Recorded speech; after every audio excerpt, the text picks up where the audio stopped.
Hey guys, just wanted to make a quick video on rage tanking. A lot of people have been asking me about my loadout and my spec, so I thought I'd just release a loadout video. So here we go. Feel free to pause the video if I'm going too fast to see what's on the screen, copy the specs and stuff. Feel free to do that. I'm not gonna go over the rage crash mechanic. If you do not know what rage crash is or how the mechanic works, please refer to any other video that actually explains it, because just explaining it would take a long time and I don't want to do that. Plus it's an endgame loadout video, so I expect you guys at least to know how the rage crash mechanic works. So I'm gonna go over the stat points first. Go hybrid. Just get any of the 10 moves here, or 10 points into any of these, 10 points into any of these again, and then go down, all the way down, and get health first. I can't tell this enough, but please get health first as a rage tank. Health for rage tanking is extremely important because you can stack your health with hit counters. So when you're attacking people, attacking mobs, your health actually stacks up. So please get health. After that, dump everything into dominance. There's no reason for you to get resto. I've ran with a lot of tanks in pug groups who talk about specking resto for rage tanking. It's stupid. Don't do it. Alright, iconic powers. Don't worry about deflection or super strength. I was just testing something out. Didn't really work out. So you just get hard light shield and lasso. Hard light shield is going to be your backup shield in case you tank single bosses, and lasso is going to be your single target taunt in case you decide to tank single bosses. Super speed, you don't need to get these. I just have a shit ton of skill points, so I decided to get these. This is pretty much luxury. That's all it is. It doesn't really break your game or make you super OP. Doesn't work like that. But I do suggest you to get dash attack. If you have Eye of Gemini, I'll be covering that and I'll show you guys what I mean. After that, we go into weapons. Dual wield being my biased favorite. One-handed is the second best weapon in the game for me. Just get all these moves. Don't get spin slash, because if you get spin slash, you get put in this weird combo. I'll show you guys. That combo right there, it puts you in some sort of delay right after it's done, and you're kind of vulnerable to be attacked during that time, so just don't get that move. One-handed is a very quick weapon, very quick weapon. It's easier to cancel out of, and also it's aesthetically pleasing, so go one-handed. Now the loadout, Ragebringer, which is going to be your pull. Severe Punishment, this activates your Rage Crash mechanic. Redirected Rage, this is going to be your shield. Your Group Immunity. Eviscerating Chain, which cancels your Rage Crash. And this is the Backdraft, this is the Epicenter, this is the AoE pull for Rage Tank. It's called Without Mercy. Basically does what AoE pulls do, just grabs everything around you and pulls towards you. A very useful move for crowd control and pulling ads together. Okay, so the way you're gonna use this loadout is obviously you wanna pull, you wanna activate your Rage Crash or Severe Punishment, sorry, and during this duration when it's up, you wanna take all the hits. It doesn't matter. I mean, the less hits you take, the better, but please don't block. Please don't sit there blocking. This is not the way to go anymore. You do not want to block. I mean, if there's a one-shot coming, if it's a mechanic one-shot, then you want to block, of course, to avoid the heavy damage. But if you're tanking lots of ads, just don't be static and just don't sit there blocking. It's a lot of pressure on the healers, and you probably won't live. What I want you guys to do is pop it, run around. Pick a spot and go back and forth, just back and forth. That's it. And cancel it when time comes, and then pop a shield. That's what you gotta do. So that's gonna be your rotation. What you're gonna do is you're gonna pop Severe Punishment, take the hits or avoid them if you can, don't block, and then cancel it. And when it's on cooldown for 2 seconds, you wanna pop a shield. So you always are protected at all times.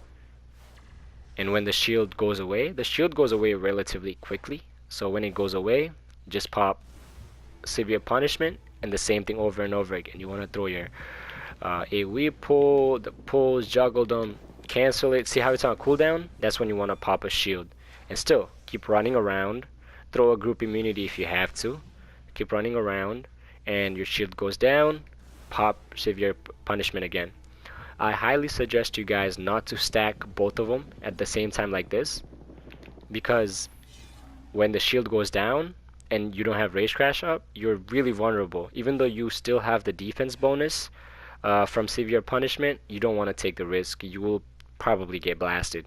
So don't do that. So that's how the loadout works. All right. And on to the interesting part, the gear setup. Not really, gear is the most basic part. You want to get tank gear, of course. For your neck piece, use fortified assault. Fortified blocking, like I said earlier, that shit doesn't work anymore. I dare you, as a 262 tank, go on to Hive E and try block tanking first boss. I can almost guarantee you that, like, if you have like a below, like, a decent, like a 6 out of 10 healer, you'll probably die. So yeah, get fortified assault. It's much better. A mobile tank is always better than a static tank. For your back piece, this is also very important. Get redirected rage accelerated. What this does is brings your shield cooldown, faster, like it said in the description. Like I said, pause the video if you need to read anything. So that this is what it does. For your chest piece, get hardy. We're gonna focus health as a rage tank, so we're gonna go with hardy. Um, Everything else doesn't really matter.